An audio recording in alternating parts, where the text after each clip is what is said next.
Hi guys! For this video is nagpakitang gilas ako sa aking ka-work.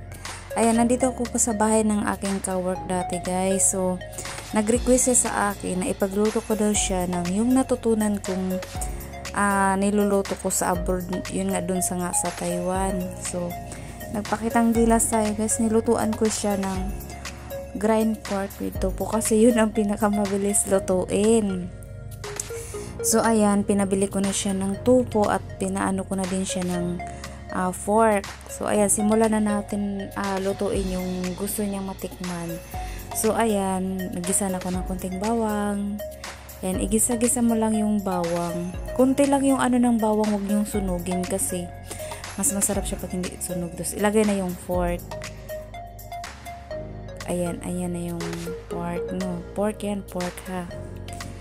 Tapos yan, igisa na natin siya ng konti habang kami naman dyan is nagmamaritisan, nagkukumustahan at ang tagal nga namin hindi nakita, siguro almost 4 years, 5 years.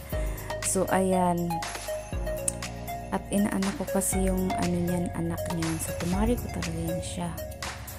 So, ayan, habang kami nagmamaritisan, antayin lang natin maluto yung konti yung giniling na baboy. Ayan. Luto-lutuin nyo lang siya ng konti. Pag naluto na, ayan, ilagay na din yung tofu. Ang tofu naman is saglit lang. Ayan, nilagay ko na yung tofu. Ayan.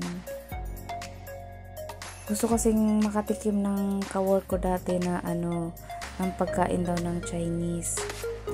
So, ayan. Yan ang niluto ko sa kanya kasi yan yung pinakamadaling lutuin ba. Ayan, luto.